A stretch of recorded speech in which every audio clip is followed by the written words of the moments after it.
Wait for me. I'm coming. Hi. I have a little thing to say. Just a little different way of saying it. I have some interesting news. I'm going to start a new YouTube channel. A second one. But first, a story. When I was in college, I had 4 Spanish professors, and 3 of those were Cuban refugees. Now, we realize this was in the 70s, and under the Fidel Castro regime, a lot of Cubans fled the country. The intellectuals, the outspoken, the political-minded people, anyone with a contrary opinion. Well, Dr. Sosa was one of those. In fact, all 3 of these Havana Cuban attorneys escaped with their lives and their families through connections, often at the airport. They were able to get out. And they came to the United States unable to practice law that took other jobs, and in the case of these 3, they became college professors. Now, Ari Sosa was Aristides Sosa. He was a gentlemanly man. He was had some genteel kind of fellow. He was not pompous or arrogant or pretentious in any way. But, you know, he just had that built-in kind of character that you admired, and we called him Ari. Ari. Look at Ari's coming. Quiet. Well, we never told him that to his face. He was, of course, Dr. Sosa, and we loved him dearly.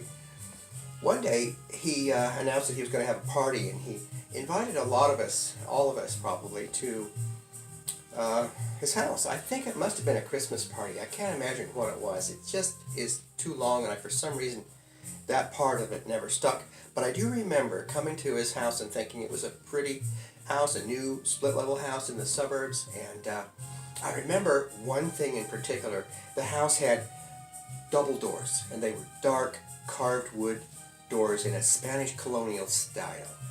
It suited him perfectly. We commented on the house, the bunch of us, and he told us a story, a short story, because we kind of knew everything else about him. But he said in Havana, in Cuba, we have a saying, un dicho. Soy dueño de la casa. La casa no es dueña de mí. I own the house. The house does not own me. Well, it was a way of expressing their particular way of thinking that being in debt wasn't a good thing, especially for an expensive car or a house that you really couldn't afford, but you bought anyway. That kind of thinking, you see. Well, and then he laughed. A humble man he really was. He could poke fun at himself. He said, well, clearly you can look around and see that I am not the owner of this house. This house owns me. And so we had a good laugh. But I always remembered that. I have remembered that with every home I've ever owned, especially the second one, which was a pretentious, very large Victorian house. Kathy and the kids loved it, but I kept hearing Ari telling me, the house is gonna own you, boy. We came back from Spain that first summer after graduating. I did some graduate work in Spain, in Valencia, on the Mediterranean coast. And I was so excited about that experience, I decided, no matter what I do in life, I'm going to travel, I'm going to come back to Spain, I'm going to see the rest of it, I'm going to see all that I've seen already again and again.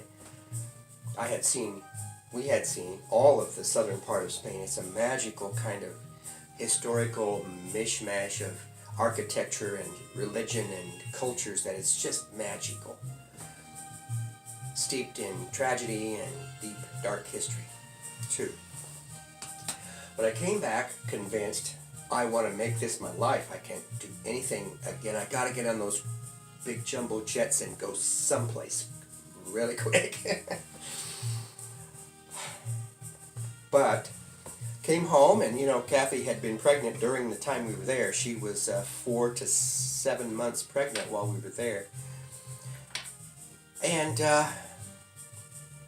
you guessed it, the first thing after getting back to Nebraska was having a baby. I had a job waiting for me. I was a high school teacher, and but you can imagine, suddenly we were in debt because that was considered a pre-existing condition. And new to the school and all, they didn't pay that, so we were instantly in debt. And then Tony came along. That was Maria, by the way, and Tony came along a couple of years later, and that was the same year that I made another trip alone. This time I went to Mexico City, Acapulco, and that area. A very wonderful thing, but every time I'd come back home and I'd think, I may never do this again. I am stuck. I am in debt to this house. So, over the years, I've had some travel experience. I've been very lucky. And I'd like to do it again.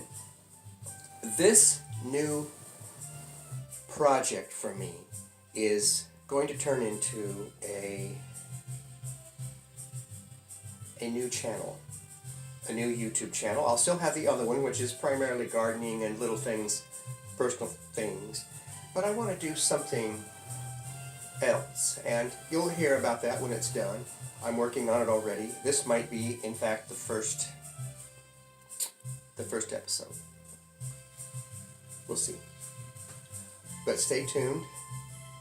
I want to be part of your life. I want you to have some interest in what I'm doing. It's just my way of following a path, and I appreciate that you are there with me.